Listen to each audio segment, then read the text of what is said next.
All right, everybody. Jimmy Ruffian here. Welcome to the Rough Report. And make sure my camera angle's proper here.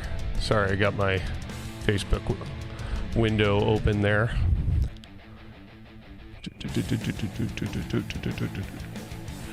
Yeah, just decided to try some different copyright-free music today. Something a little more energy to it, perhaps. All right.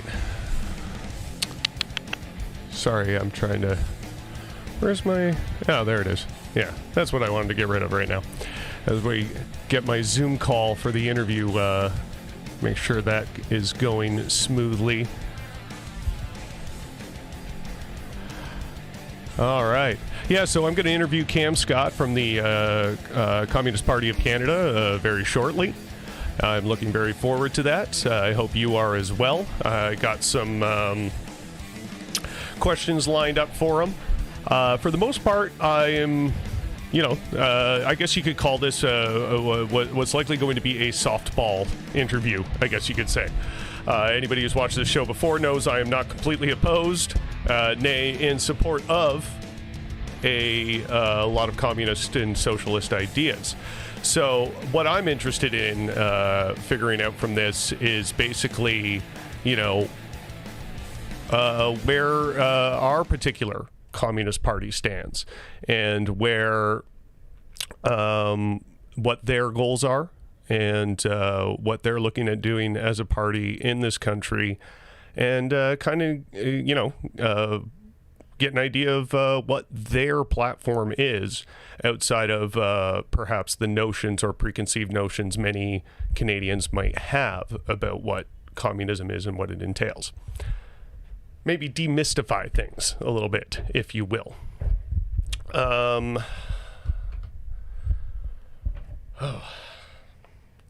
Sorry, I just had my first cigarette of the day. I was putting it off, and then right before the show started, I finally cracked and had a smoke. And it's like, hits you a little bit harder when you're trying to quit. So firstly, we're going to be, well, not firstly, because the interview is probably going to be happening in the next few minutes. I got to make sure the Zoom call is good to go for that. In fact, I'm just going to hit start meeting there. There we go. Okay.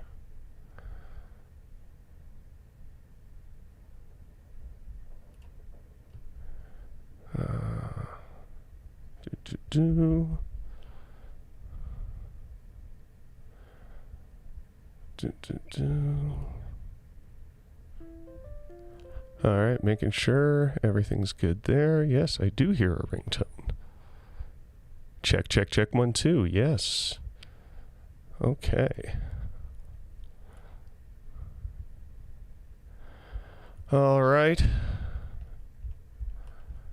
Looks like I got that set up there.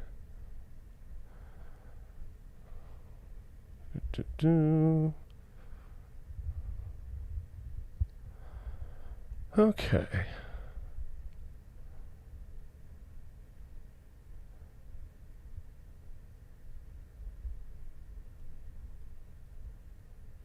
I guess we're just waiting for Cam to join us now, which will probably be in about 5 minutes. In the meantime, let's talk a little bit about, I'm probably touch on this a little bit after the interview as well, because I think we're probably going to go for about 15-20 minutes, maybe a little bit longer, depending on how the conversation goes.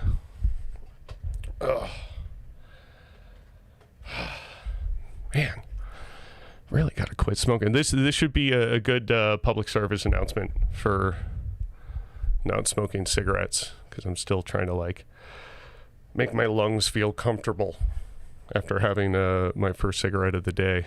And if you are joining us live, of course, let us know in the chat. I believe the live chat function, I have the chat box thing going on the screen here. So yeah, feel free to chat. I don't think I have it set up on the Zoom call screen though, so maybe that's...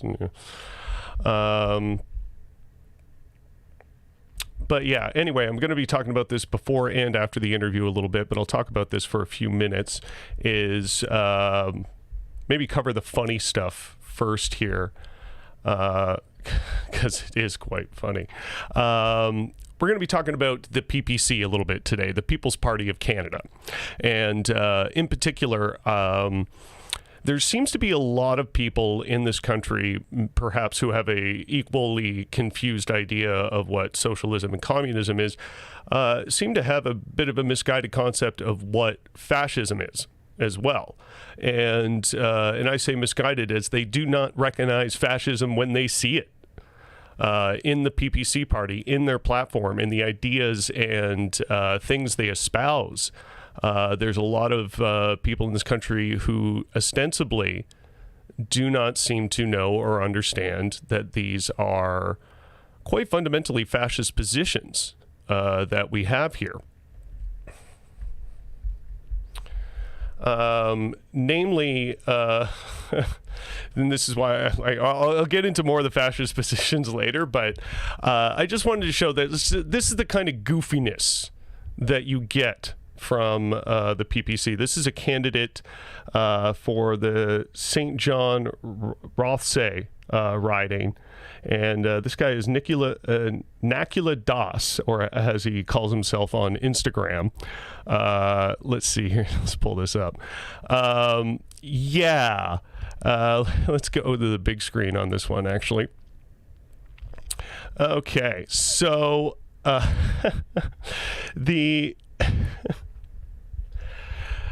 just read this for a moment. GA of the Semen Retention Army. He's a sexual alchemist. Oh God. He talks a lot about like breathing deeply into his testicles on his Instagram, how semen retention makes you more masculine. Just a lot of like just completely bonkers, non-scientific stuff that isn't based on anything but other than notions of projecting masculine superiority with no real substantial ground to it. Like it's the Semen Retention Army. Are you serious? This is goofballs. It should be embarrassing to the PPC, but I have a feeling their threshold for embarrassment is essentially non-existent, being that their entire existence as a party is pretty embarrassing. This is a great moment in embarrassment. There's PPC leader Maxime Bernier getting egged in the head by an Indigenous person. Well-deserved. I can't think of a more suitable political moment in this election so far. That is pretty much all the respect that Maxime Bernier deserves. Yeah. So here, just it's getting on to 7 o'clock here, so I want to make sure Cam is all good. Let's go back here.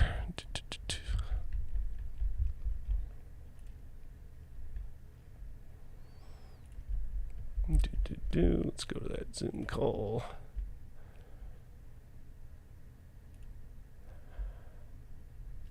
All right, Cam, are you with us there?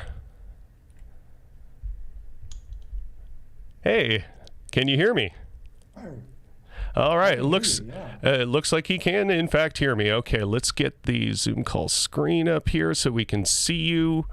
For some reason, my camera isn't entirely working. So I apologize if you cannot see me. I think it's because of my podcast setup here. It's not allowing the camera to operate in two pieces of software at once here. So I apologize. Here, let's get a bit of a split screen thing going on here. There we go. All right, well, I guess, how are you doing today? Let's start that off. I'm doing really well. I just came back from a great climate action outside of the CBC Manitoba headquarters. Excellent. Manitoba Energy Justice was out, and all kinds of different groups, and we had our big socialism or extinction banner. So I feel really uplifted. Excellent, excellent. So I gathered that the energy there was quite positive. You had a good turnout.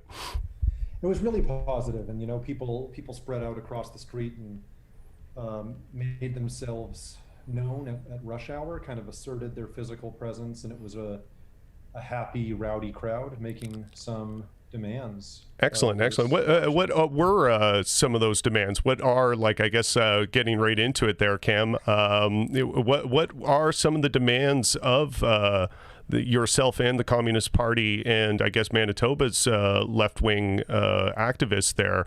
What was it that you are after? Yeah. Well, I mean, I can speak to all of those things.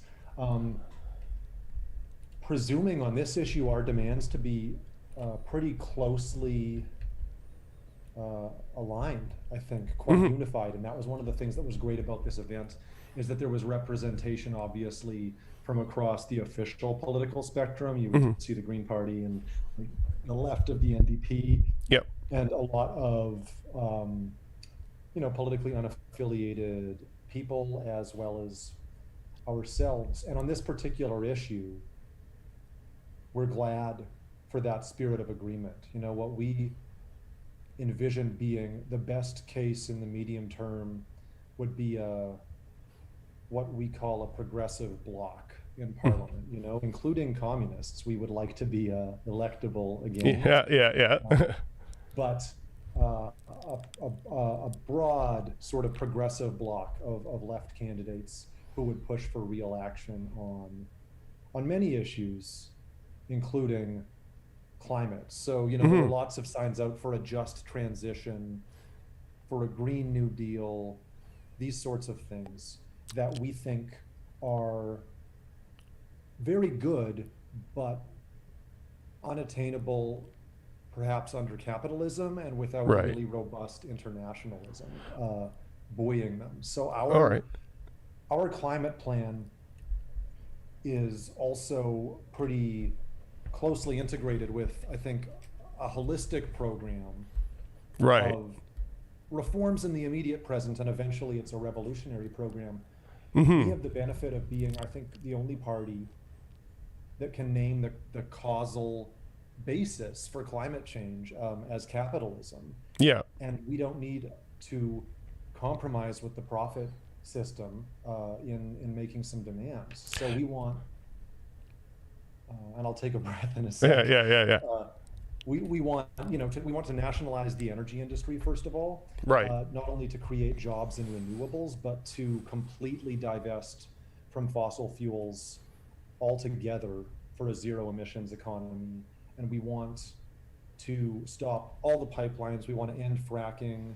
We want to get away from nuclear energy. We want to end that altogether, and the problems with waste disposal and the half life of nuclear waste and so on. Right. And we also want to place this program in proximity to our support for indigenous sovereignty. Right. So, We, like, what may I ask you in regards to that? Like, do you consider, like, obviously you're saying you're like open to a lot of groups. How much do you feel like it's being prioritized to have an indigenous presence in that conversation? Like amongst at the amongst grassroots your level, end of the political spectrum? yeah, yeah, I'll say on the broad left, right? Yeah. Yeah. Yeah. Exactly. At the grassroots level, that is of the utmost importance. And I think it's grounding everybody's work, is this solidarity with land defenders, but not as a single issue environmental cause, Hmm. but also because national liberation of indigenous peoples is uh, absolutely essential to whatever comes next in and across the lands presently known as Canada. Right. When you get into the culture of various political parties, and particularly the larger ones, We worry that the official function of the capitalist state, as basically a broker of deals for big capitals, Right.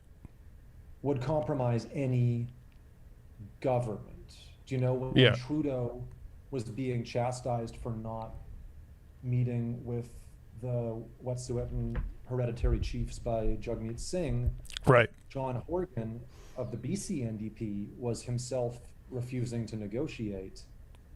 So we have the benefit of being pretty uncompromised by that political realism, you know? Right. Yeah. Like once, and it's one of the things that I think, like I espouse myself as an NDP supporter. I grew up in Hamilton, Ontario, which is kind of a pretty strong orange zone.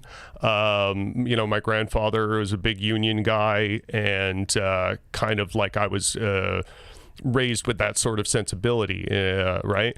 And and with that, like especially with your older school NDP ideas, you had a lot of like kind of socialist ideas there. But once it's sort of the disillusioning thing sometimes, especially in a party like the NDP, is we have sort of seen this sort of compromised liberal slip in certain ways, and it's definitely something that I think a lot of NDP supporters have noticed. Like it's not just something they're sort of taking in stride. It's definitely something that they've expressed as less than satisfactory.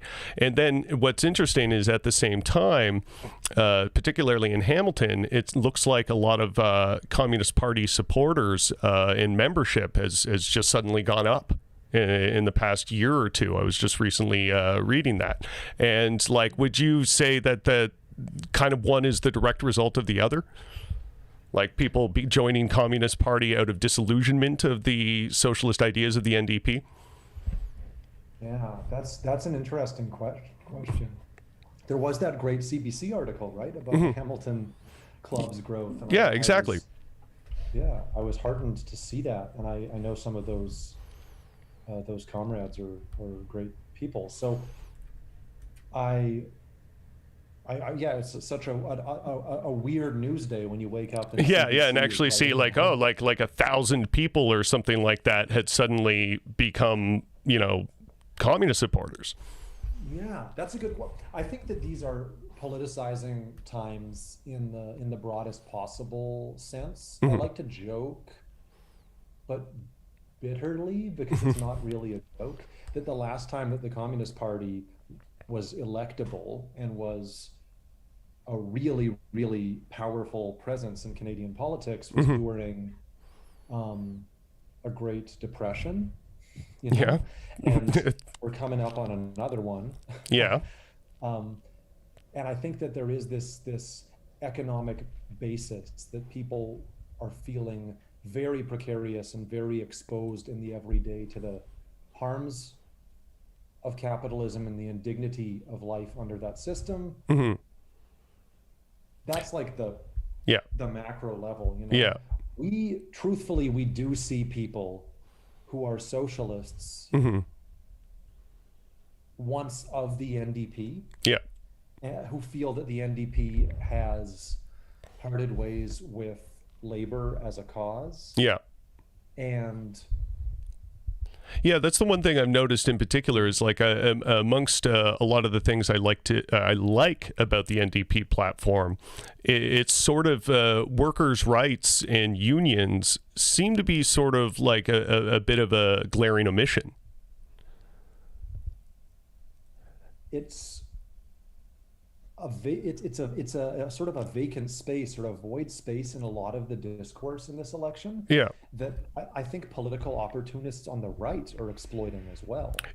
I've definitely noticed that in O'Toole's campaign, that he seems to be leaning into this center-left sort of idea around supporting workers and the working class. Like we know in practice, no conservative would ever do that, but it's definitely something he's trying his hand at for sure. And it sounds really hollow if you have paid any attention to conservative policy or O'Toole himself, but Right. it must be it must be polling well somewhere. It must be convincing someone because Yeah. they're staying the course. Right. Um, Well, he like, sounds this what pro do you worker think it guy. is about that in terms of like that's just something I noticed in Ontario. I guess like you look at American politics as well, that there is this idea amongst the working class that the right wing is working in their favor. And it seems to be a very pervasive idea that no matter how much it doesn't work in their favor time and time again, what do you think it is that makes that concept so stubborn in our politics?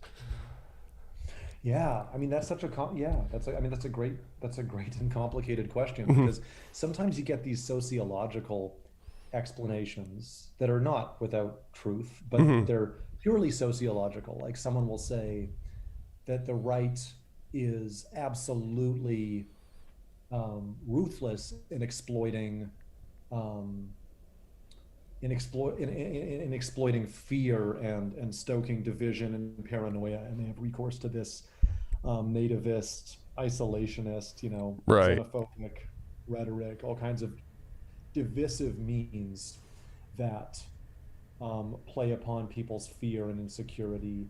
I don't think that that's an absolutely satisfactory explanation, though Yeah. conservatives are terribly racist. Yeah, yeah. It's kind of like sunken in their belief system, right? That somebody from the outside is going to come in and take something from them, essentially. Yeah, yeah.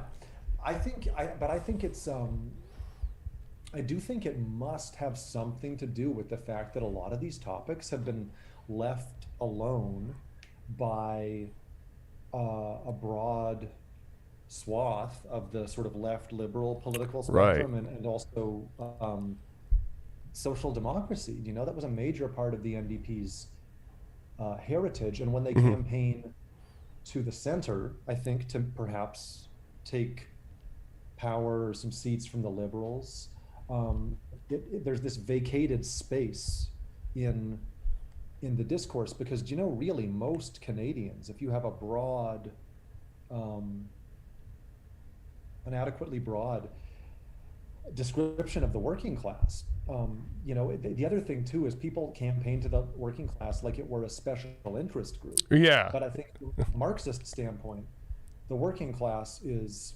everybody who has to sell their labor, whether or not they can. It includes unemployed people, it includes precariously employed people, it's everyone. Hmm. And I think that this idea that the working class is kind of one special interest among many to campaign to Yeah. has So do you think there's has like a bit of a entailed a lot dog of whistle there, like when we're talking about like liberals and conservatives when they talk about the middle class, that there's something like or working class or whatever, that there's something a little dog whistly about it, and it's like, no, we're talking about the people who make more than say 60 or 70,000 a year, and the people who live in the suburbs, and the people who are probably not a minority. Like, is that the like I get the impression that that is the subtext there, that's what they're actually talking about. oh I agree, and that's more divisive to me than some of the most absolutely repellent populist rhetoric that's really outlandishly xenophobic and racist. Hmm. Like that will play well to a point with um, some very scared and desperate and hateful people, and only to that point. It's this middle class rhetoric and this promise of like class ascent that's implied there that I think is more instrumentally valuable in terms of dividing the working class than almost anything else. And that's a language that no one excels at that language like Justin Trudeau, like the Liberal.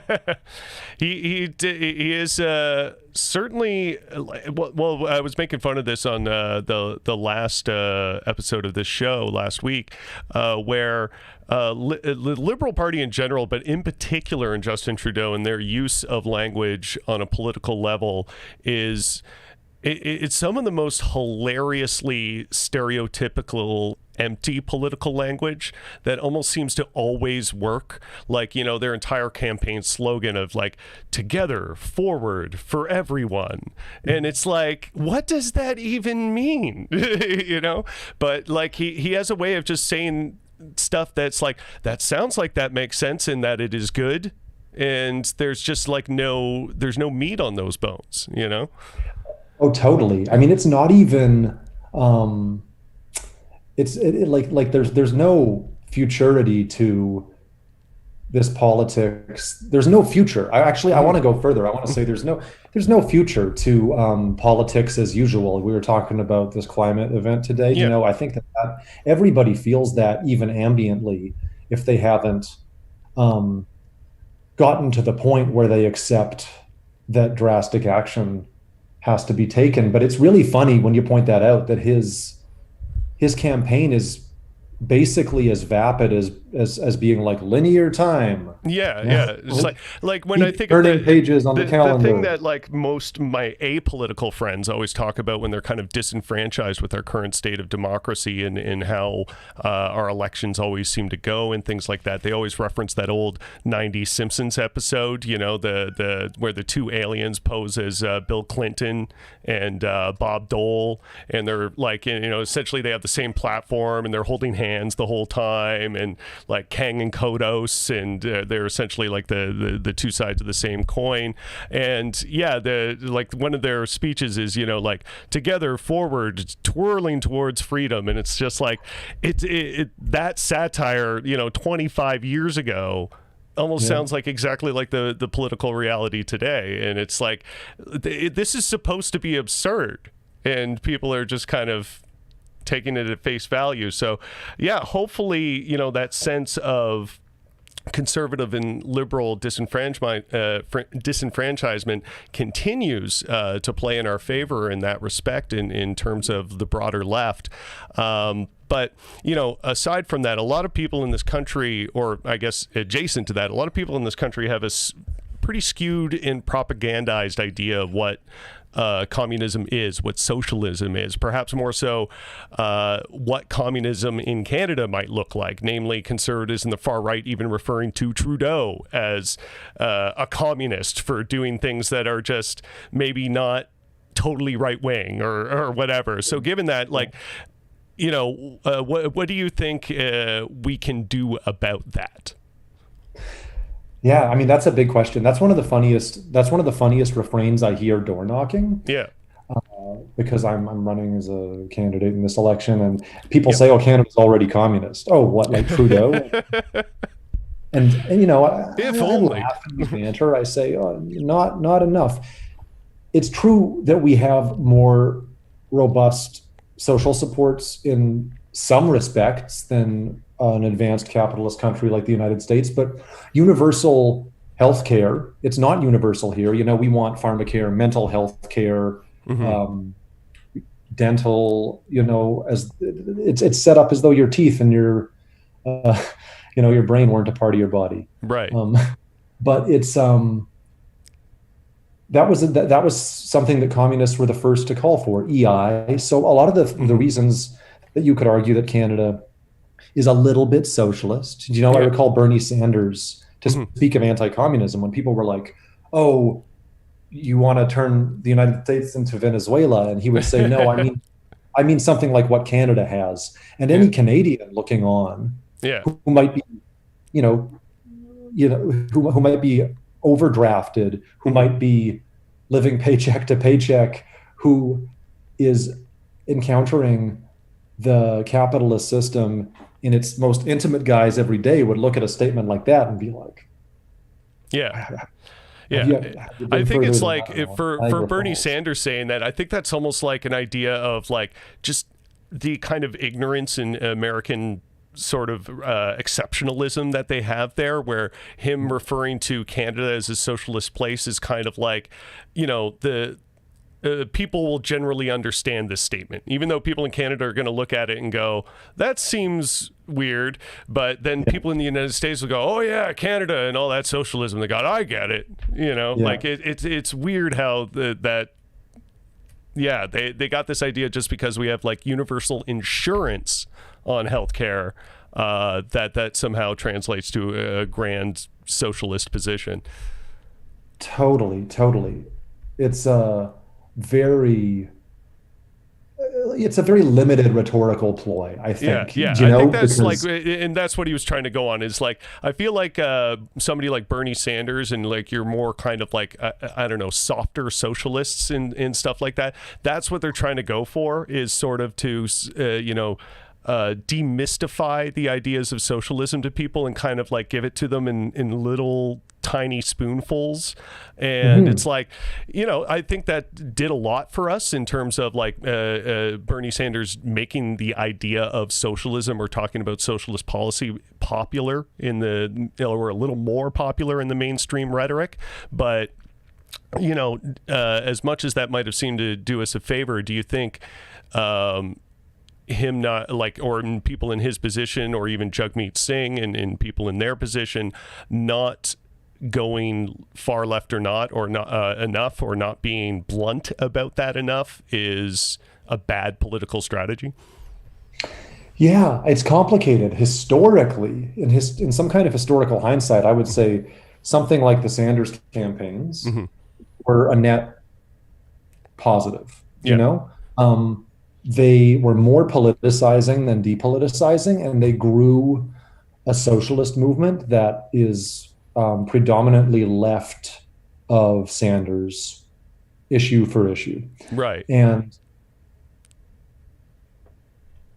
it's tricky because there's still a way that, he tarries with anti-communist tropes. I mean, you mentioned resistance to communism and socialism. Yeah. And we of course, we see them. This is a question we get a lot. A lot of people will say, and so this is an interesting kind of temperature check. Yeah. I'm going around, I'm talking to people. I'm from the Communist Party of Canada. If you want to see what a socialist platform looks like, here is our platform. And people say socialism, sure, but I don't understand the communism thing. And we see communism as a classless society to come, kind of like the end game of socialism, as a transitional period. Yeah. So that's not a conversation you're going to have on everybody's doorstep. Yeah. Definitely not one most people are ready for, I think, on their doorstep, right? No. And also, is it a little abstract? I don't know. Do you want to go around philosophizing on the street corner? No, probably not, because people can't eat. People are being evicted. It's a very urgent campaign that we would be running around housing, any of our core issues. Right. So is it an obstacle or an impediment, this anti-communism we encounter? To a degree, yes, but obviously, as a small party, we've decided that it's more valuable to name our principles, right, and defend them in public. Our platform, I think, if you were to remove the name from the platform, a lot of people would find it much more broadly agreeable. Yeah, I would be fairly convinced that, even O'Toole could come out with a communist platform tomorrow, and most conservatives would be like, yeah, sounds awesome. Look, if they recognize their interests, if they recognize that they have a class interest, then certainly. One thing I should say that because if the right is starting to borrow some of these talking points, and we can scrutinize it, his proposal to have workers on the boards of corporations and so on is really it's like I saw someone describe it as union busting, and I thought, totally. Yeah. it's not actually a worker friendly politics. Hmm. It's very duplicitous, but we do think, for all the indistinction between the liberals and the conservatives on many matters, foreign policy and so on,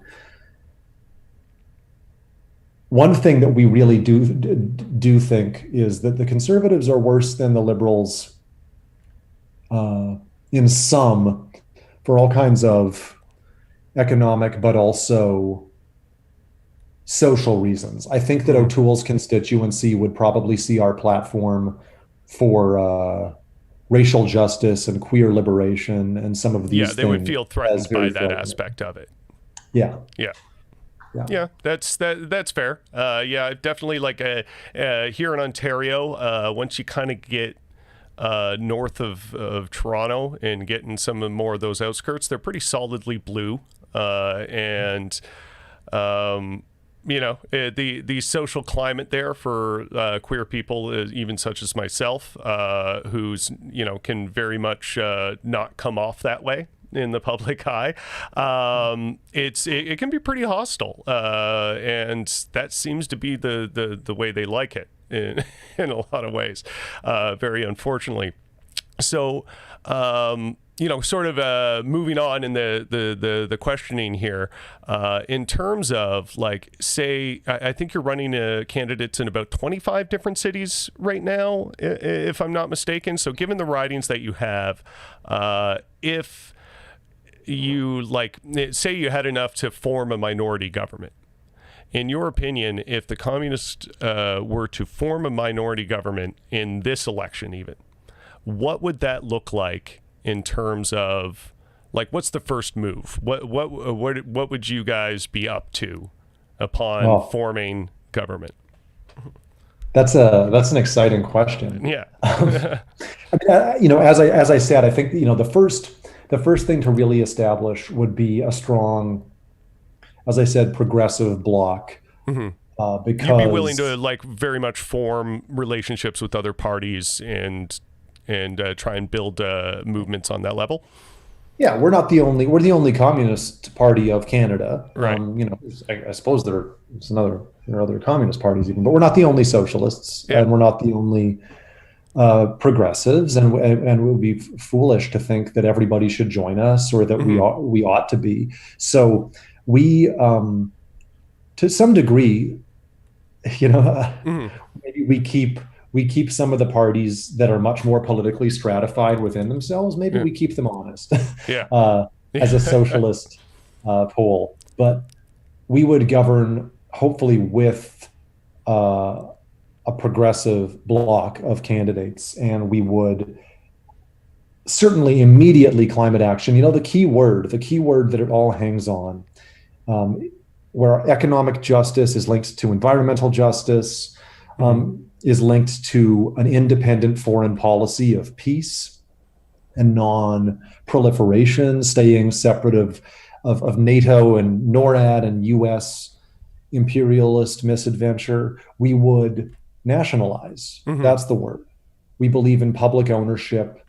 We believe that public ownership of the energy industry Hmm. is the best job creation strategy and the best environmental strategy. Hmm. We believe that public ownership of railways and Hmm. airlines and so on will be a very important part of not only Yeah. climate strategy, but also reestablishing a bus service, a national light rail service. Hmm. Um, these are things, so I live in Manitoba. Yeah. In Western Canada, Greyhound Bus, which was pretty much the sole service provider between rural communities, a lot of First Nations, Hmm. completely pulled out service. Yeah. We were entirely reliant upon A private company to. private service. Yeah. And now people are very, very isolated from one another. Hmm. Yeah, I think it was even a recommendation of the inquiry into missing and murdered Indigenous women and girls, that the bus service and the transportation service on and along certain Well, yeah, because stretches what of else are they going to highway. do but to hitchhike and, Yeah, potentially expose themselves to that danger? Yeah, yeah. absolutely. It was a recommendation that the bus service be vastly improved and expanded, and instead it's completely disappeared. Right. So we see nationalization as a key to a massive investment in all kinds of transportation infrastructure that Mm-hmm. could uh, also lessen carbon emissions. Our Mm-hmm. first moves, I'll tell you the pipe dream. I'll tell you the pipe Yeah. dream. Okay. Where there's so many, big capitals involved in these essential services, Mm-hmm. nationalization would be a political struggle, Yeah. Oh, certainly. yeah. The amount But of money you'd have going against you on that on those things, there'd be a hell of a lot of propaganda out there, kind of railing against that goal for sure. oh yeah, that's the key. That's the key. But we want to cut the military budget by 75%. It's the Mm-hmm. biggest federal department where carbon emissions are concerned. Right. We want to, defund and disarm the police. These are Right. major issues that people have politicized around in the last year, and we see the urgency. We want to abolish the RCMP. Mm-hmm. We think it's, basically an occupying army, just a colonial. Oh, yeah. Uh, yeah. Like, So how have they really changed in the past couple hundred years in terms of their function, right? yeah, absolutely. But what I'll say. I'm painting in really Mm-hmm. broad strokes. I'll pick a couple of things that I think are really valuable. Right. Where climate is concerned, Mm-hmm. we want to get rid of the carbon tax system Mm-hmm. that Like cap and uh, trade, like get rid of that. and we want to replace it with really strict emissions goals and restrictions for pollution and so on. We want to prosecute the CEOs of polluting corporations that exceed those emissions limits, and we want Mm-hmm. to jail them. We want Yeah. to Actually curb. hold them accountable as opposed to, fines they can easily pay. And it's just essentially like just an additional tax for them to continue to damage the environment, right? Absolutely, absolutely. So I think our climate strategy differs from other parties in that we want to go after the very small number of polluting corporations that are responsible for this ecological devastation rather than schemes that can be passed on even to working class commuters, Right. who are not themselves responsible for this. Mm-hmm. Um, Maybe the most important overarching thing when I read our program, and I think what's really interesting to me, is that we want to tear up the Constitution. We think it's a colonial constitution Right. that is based in the British North America Act that created Canada. Mm-hmm. I'll tell you something. I'll tell you. I mean, Mm-hmm. you know this, but that seems to me to be unacceptable is that the British North America Act and the Canadian Constitution being based on that enshrine the doctrine of discovery. Now, the UN Declaration of the Rights of Indigenous People, which the Liberals like super reluctantly passed in 2017, demands that be rescinded. Um, the Truth and Reconciliation Commission report demands that be rescinded Mm-hmm. because the doctrine of discovery and terra nullius are terribly racist grand narratives that we need to absolutely uh, scrub any trace of this from the Constitution. Mm-hmm. So what this would really mean is a new Constitution, Mm-hmm. and we want a voluntary partnership between self-determined nations. Yeah. We want to replace the Senate with a House of Nationalities in which all of the Indigenous nations in Canada would be represented, as well as Quebec, Acadia, English-speaking Canada, so that Mm-hmm. because of course working class people wherever they come from would have political representation, but we really envision an entirely new partnership that honors Indigenous title as immutably prior to British title, Hmm. and we would need to, in this respect, start from scratch. Yep. Yeah, I can definitely appreciate that perspective. Like one thing I had, like I had mentioned this earlier on the show when we were talking about, this was some weeks back, talking about, the cases of finding like the bodies of the children on the residential school grounds and things like that, and basically getting into the idea of it, to truly reconcile. And this is why we're not seeing any true reconciliation from conservatives and liberals and the capitalist parties, is that it would essentially mean changing the face of Canada and how it functions as we know it in a very fundamental way, such as constitutionally. And I think that's like, despite the fact that it could be so positive, and when you look at every aspect of it and you unpack it and stuff like that, those notions still sound incredibly scary to some people. And how do you think we can sell an idea like that to a public that would essentially have their kind of fight flight mechanisms going off at the idea of, we're going to change the face of this country, give it back to the Indigenous, and all these things that just, again, despite the fact that it has all these positive outcomes, it's shocking to the senses. So what do you think is a primary strategy that can help us get around that, essentially?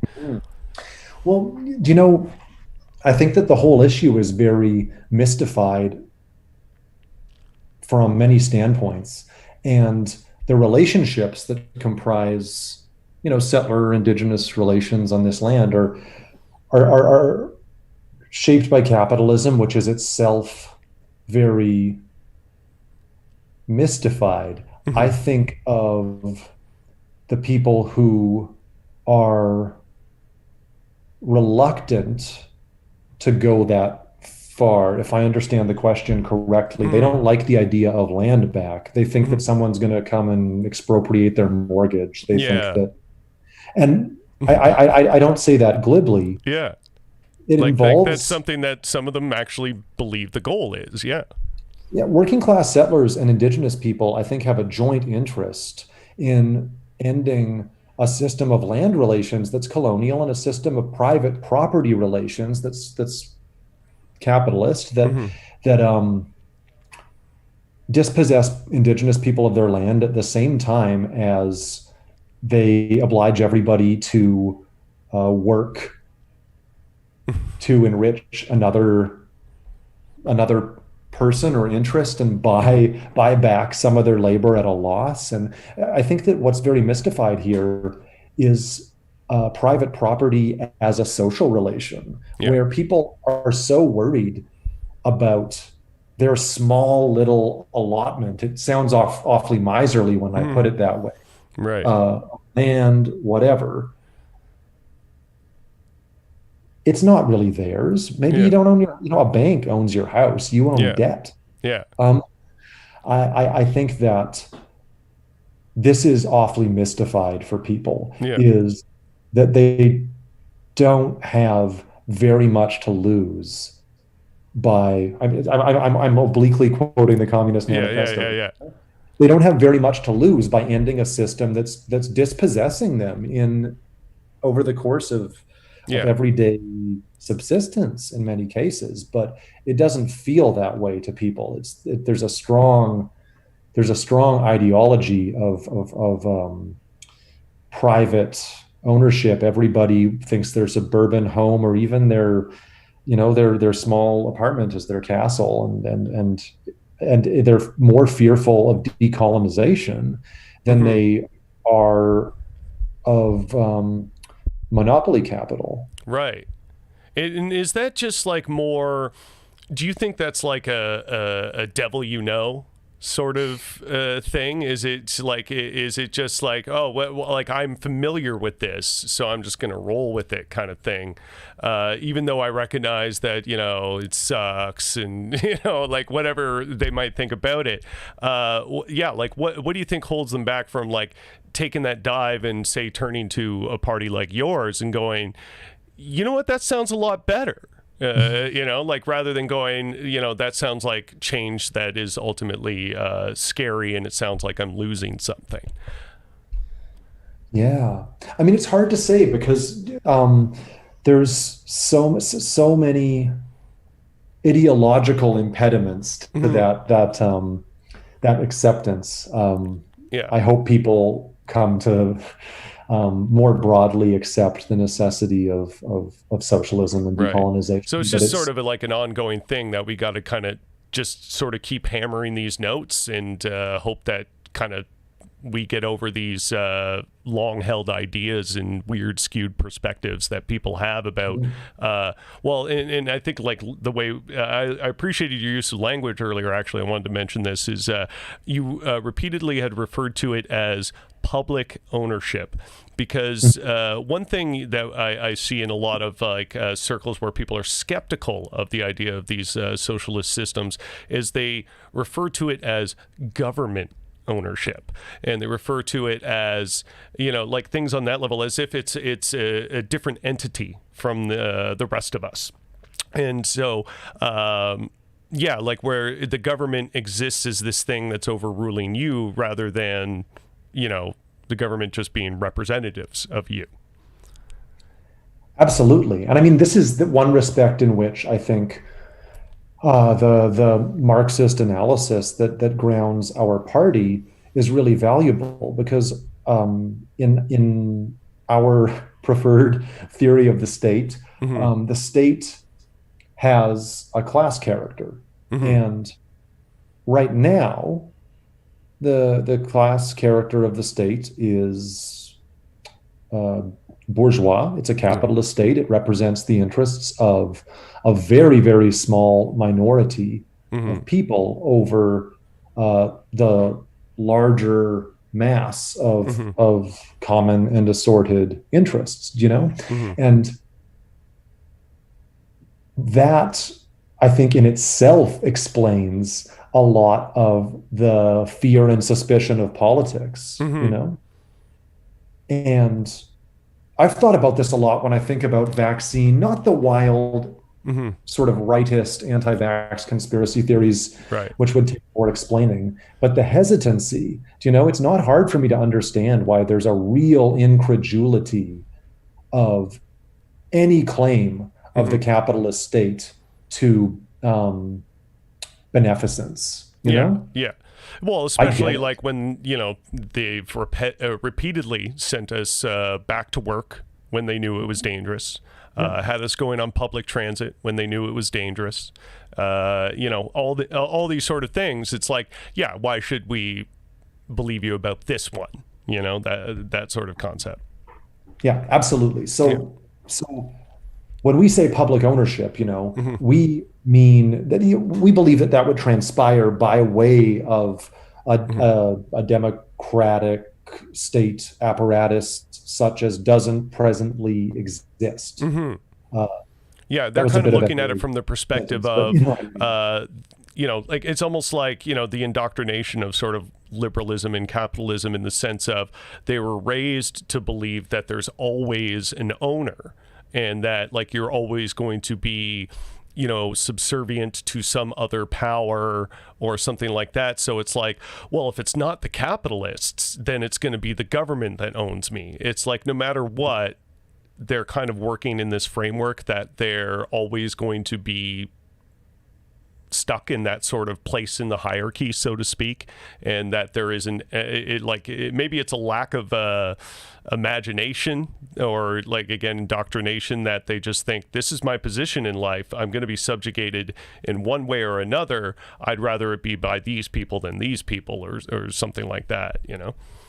Yeah, absolutely. And they work, and in the present society, those interests, private ownership and the capitalist state, they work very well together. Mhm. You know, when I was talking about tearing up the Constitution, one of the really interesting effects of this, I thought of this on July 1st, where there was this, once known as Dominion Day. There was Mhm. this really magnificent event here, and this has been transpiring everywhere. Yeah. I think it just, I mean, Ryerson came down in Toronto, right? Yeah. They tore that statue down. Yeah. So here, in front of the Manitoba Legislative Building, is a statue of Queen Victoria. Who, without having visited Canada, is like basically the signing authority, basically a signatory of the treaties hereabouts, and in this sense, Mm-hmm. May have been the first person to break treaty. Yeah. And it's a additionally, Queen Victoria is a powerful symbol of imperialism, and the statue was felled on so-called Canada Day, and that was a very inspiring event because gravity doesn't do that alone. It's a great it definitely force. took some force to make that happen. It's a great force of what people can do. But so that it has a symbolic valence. But what really got me thinking is it's a lesser known statue. Around the side of the building is a statue of Queen Elizabeth II, the present monarch. And that was felled too. That fell. And I thought, all these statues of odious historical figures, they should come down because of what they stand for. Mm-hmm. But I couldn't think of an instance where like a living monarch had their likeness toppled, And 89% of the land in Canada is Crown land. Mm-hmm. Maybe 11% is privately owned. The really so good a parts, demand to I guess. nationalize. Yeah. Oh, that of course. Yeah, I'm not a math guy.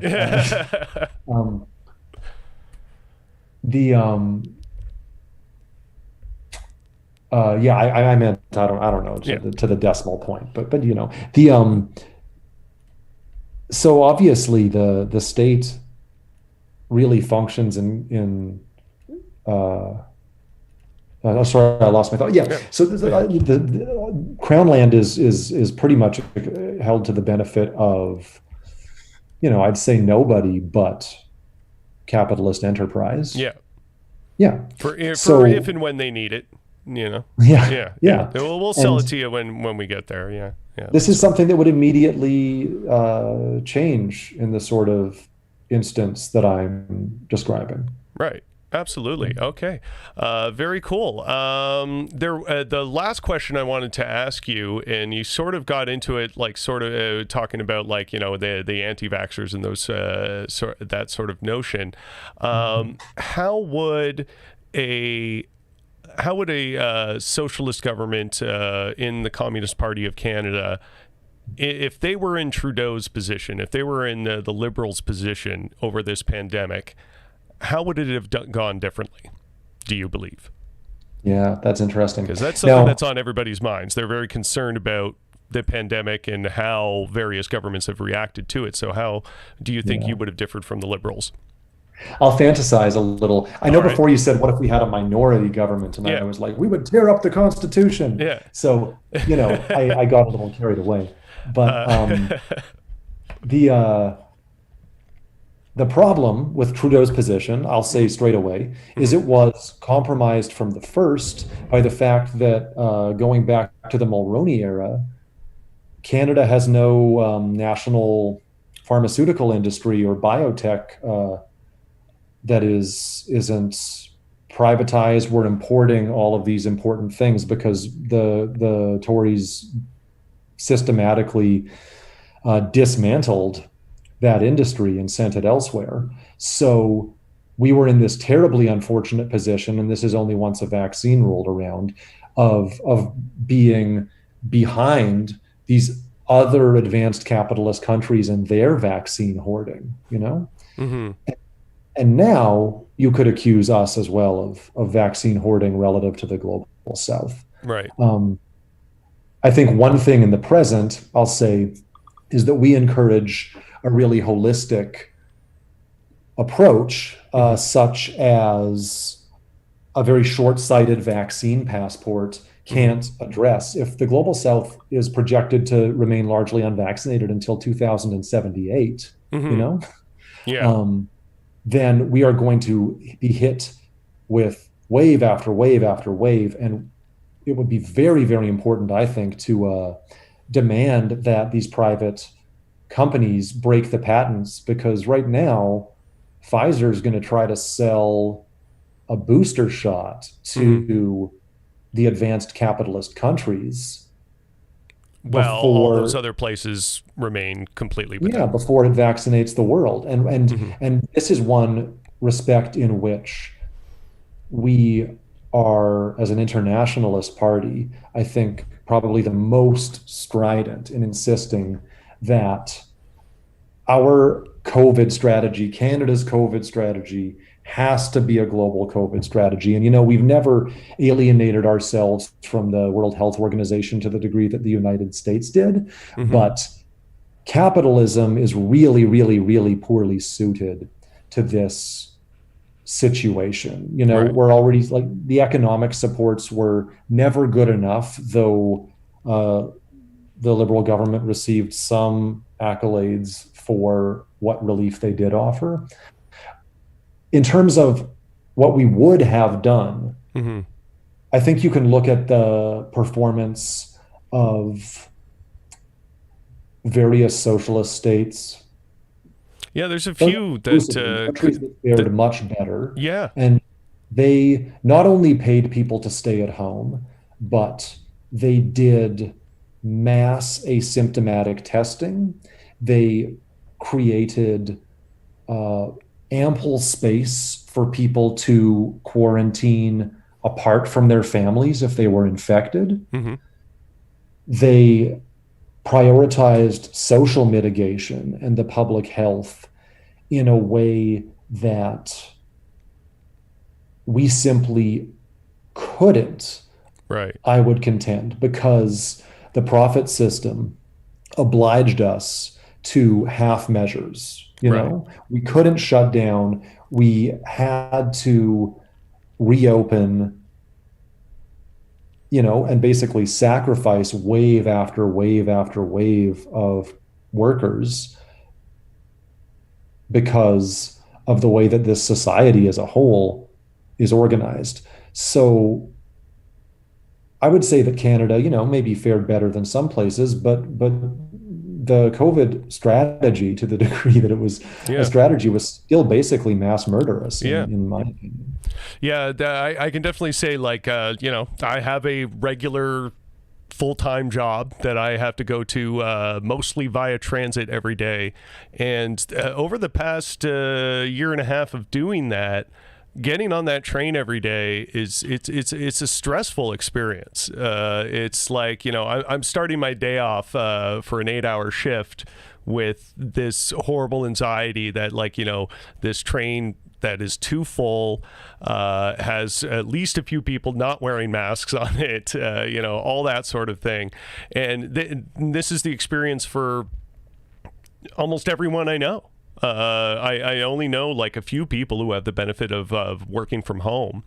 So yeah, most of us have been subjugated to this, and yeah, it seems like a pretty ample time for like somebody in a strong leftist position to point out that this is how capitalism fails you. That when push comes to shove, they'll put you at risk, and that's kind of it, right?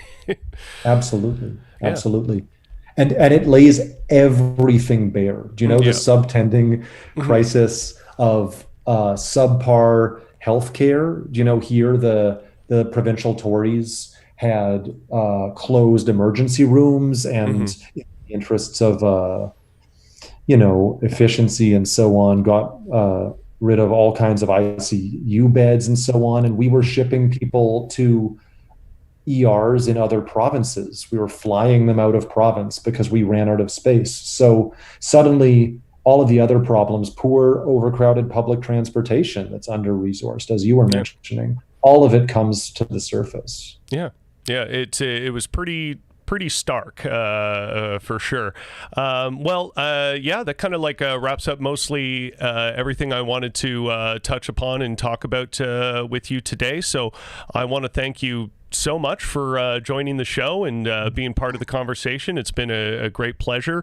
It's a good alternative because mostly the time I just end up having right-wing people who want to argue with me on here. So this was a pretty nice change in regards to that. Cam Scott, everybody of the Communist Party, thank you so much for joining us today. Oh, thank you. This was lovely. I hope you have a great night. Yeah, you as well. Okay. All right. Thank you. Bye-bye. There we go. And that is that. My first Zoom-based interview went a lot longer than I thought it was initially going to. Thank you so much, Cam, for your time there. And I think he did a good job representing the Communist Party and stuff like that. There was actually a few other questions I had lined up that if I had more time for it, I would have gone into. Maybe he'll come on again sometime if he's willing to do that, or maybe even another representative. It would be great to get somebody from my hometown of Hamilton who's from the Communist Party to perhaps talk to us. That would be lovely.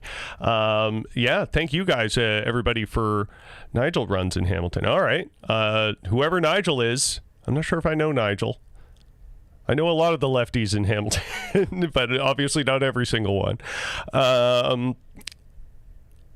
Okay, cool. Yeah. Send his Twitter over for sure. I would be glad to talk to him. It would be great to get somebody like from Ontario on here. Perfect. Nigel Cherian. Thank you very much. Here, let's see if I can. Shit, I'm supposed to have the chat box widget working on here. Oh, there we go. Okay, it's kind of showing up on the bottom of the screen there. All right. I don't have it set it up on every one of my screens, so this screen has the chat thing. We can see what you're saying now. And so one of the other things I wanted to talk about before signing off, because I was talking about the PPC party before, and I wanted to point out a couple of glaring things in their platform. Guys, I'm definitely going to have Nigel on. If he's willing to talk, I would love to have him. But in terms of the PPC party, I wanted to point out a few glaring things that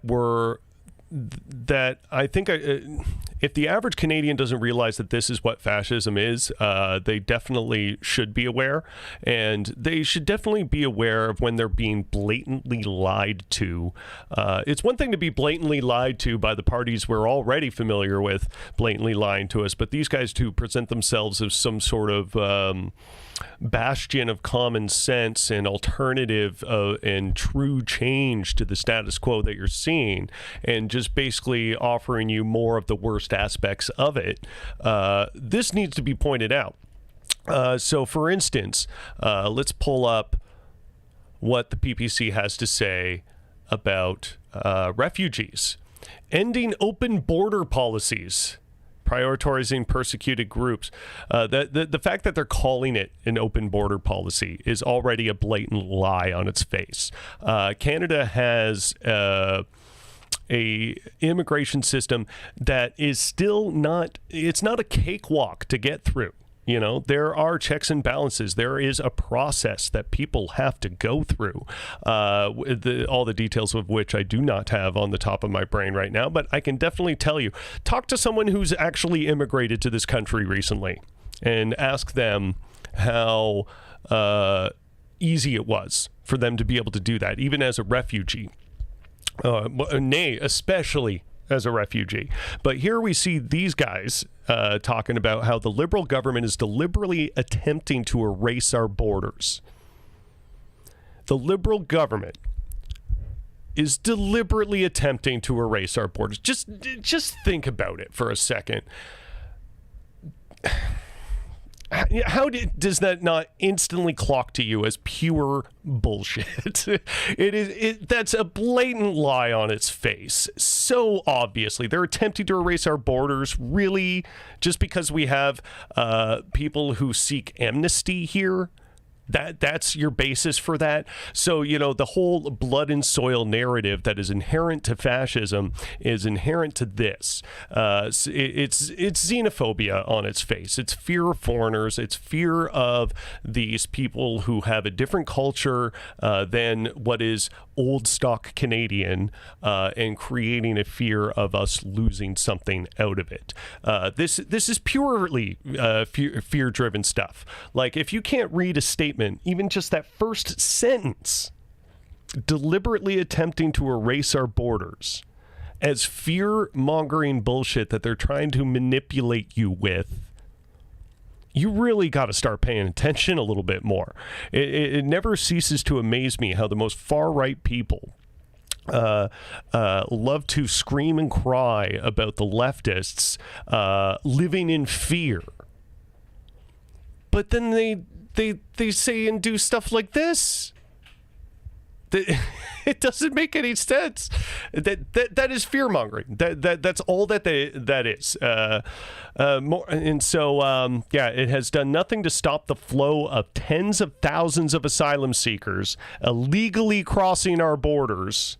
Accepting all these refugees will cost Canadian taxpayers billions of dollars. Just pure fear-mongering. Tens of thousands of asylum seekers illegally crossing our borders. First of all, they're not illegally crossing our borders. What are you talking about, Americans? Like, who are you talking about exactly? And not to mention, we have a legal process for people to come to this country and say, I am here, I would like to claim refugee status as an asylum seeker. There is a legal process to that they have to follow. So to say that they're illegally crossing to claim asylum is, again, a blatant lie.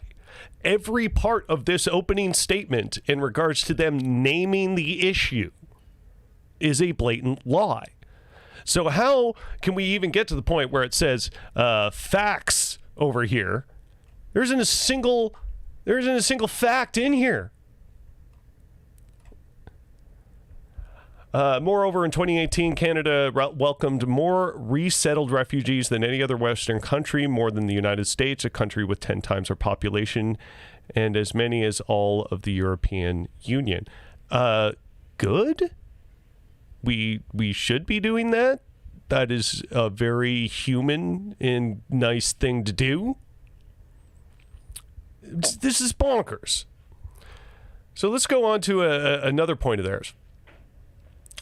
Again, equally filled with bullshit and almost referring directly to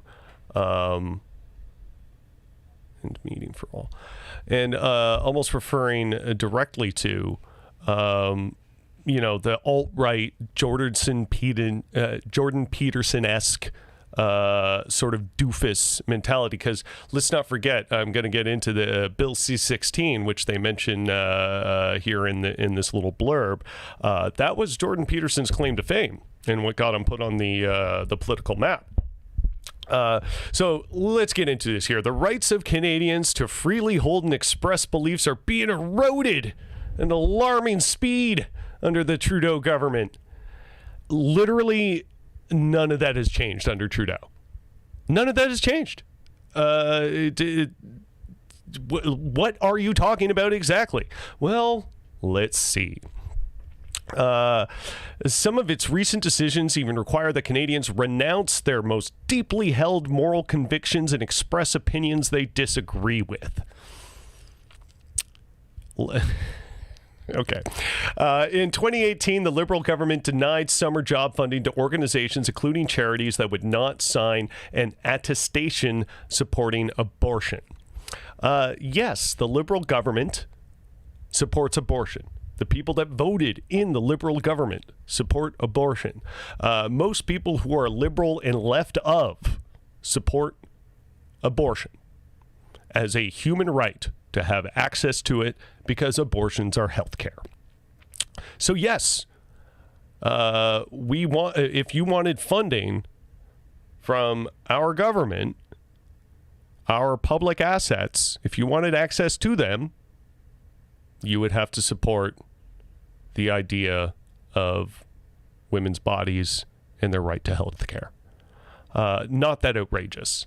So what that's dog whistling to y'all there is that women's rights and their access to abortion is and support of it is somehow fundamentally robbing you of rights.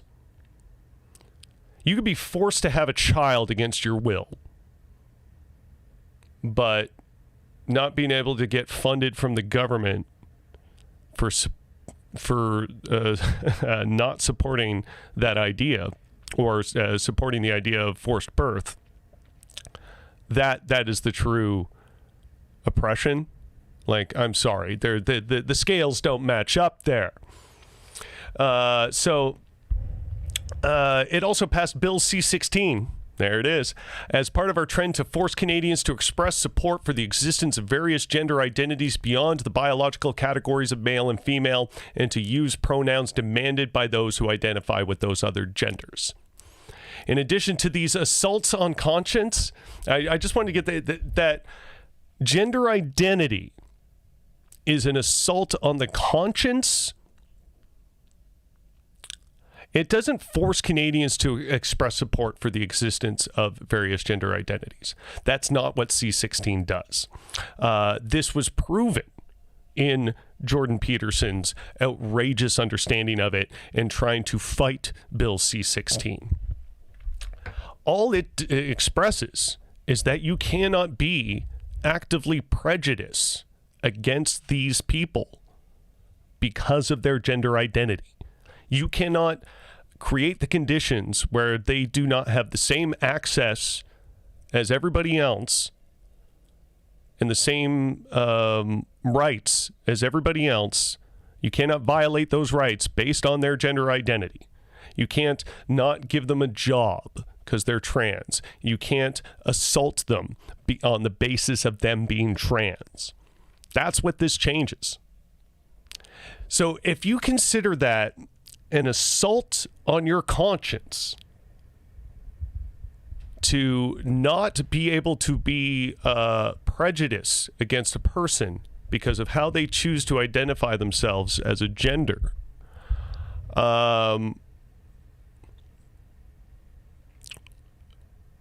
think about that for a second. If we're talking about free expression and free expression of ideas and living your truth,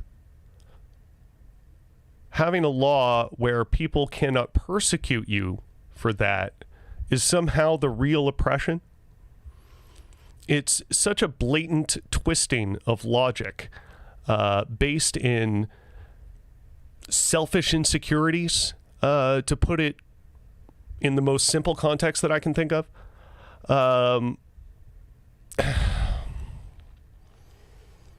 It's, how do I put this?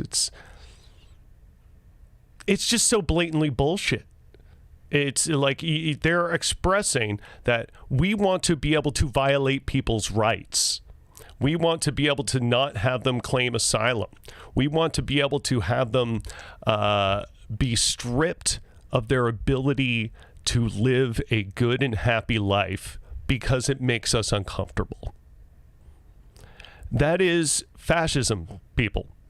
That is fascism.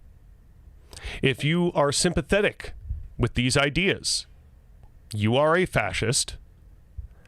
And if you vote for the PPC party, you by extension are a fascist.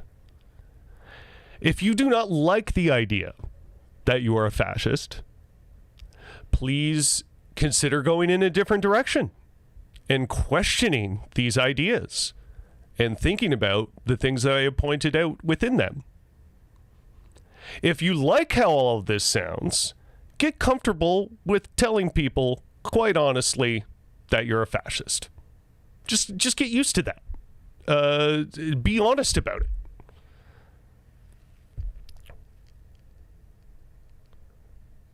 it. Oh, sorry, just tilted a little bit. It was bothering me. Yeah, like, I just don't get why you're beating around the bush there. Just be honest about what you are.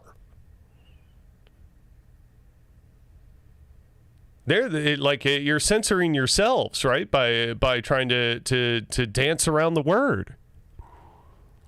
Maybe it's because you know the word sounds bad. And it sounds bad because it is. It's just... I've only scratched the surface of this stuff here. And already what they're blatantly telling you is purposeful misinformation, fear-mongering, and the promotion of violating human rights. That's your PPC party. As opposed to my conversation with Cam that we just had, and listening to everything that he's espousing and that his party stands up for, I think it's pretty inherently obvious which one of those sides of the political spectrum have the interests of the common person at heart, the interests of human beings as a whole at heart. I hope it is blatantly obvious to you all where the intentions lie in this thing. But again, I want to point out, what was that other Facebook post? Yeah, this guy. Please go check out his Instagram. He's the PPC candidate. He's part of the semen retention army. He's retaining that semen. He does not nut, ladies and gentlemen. He is so masculine. His balls are bursting with that semen, with that prime seed. He's getting ready to give to the rest of y'all. Sex guru for the modern man. Are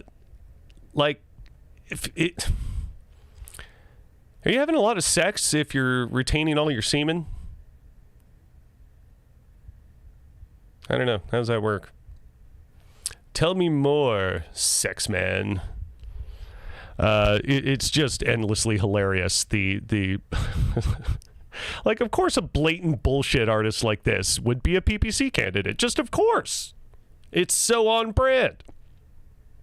Yeah, his Instagram is just absolutely fucking hilarious. So anyway, I'm going to end off the show on that mark. Again, thank you so much to Cam Scott. He was awesome. Covered a range of topics there. Hope to be able to talk to more of, if not him, people like him. I thought he was delightful, and I think he, if you're out in his riding in Manitoba there, he probably deserves your vote. I'm willing to bet. Fully admitting that I haven't looked into the other candidates, so I'm a little biased there, perhaps. Willing to admit that. Yeah, this was a good show. I had a good one. I like having conversations with people because me just talking for the hour, I gotta admit, it gets a little dry. Only I can only be so entertaining on my own, right? Where's my exit music? We have to get our friend here. Yeah, there he is. Our dear friend, Antifa Duck. The leader of Antifa. This duck. Dancing to our exit music here. He signs all the George Soros checks. We call them George Soros checks just out of like a more honorary thing here at Antifa Industries. But our true leader is this duck. So, pay your due respects. And until next time, I am Jimmy Ruffian. Stay left. Stay rough.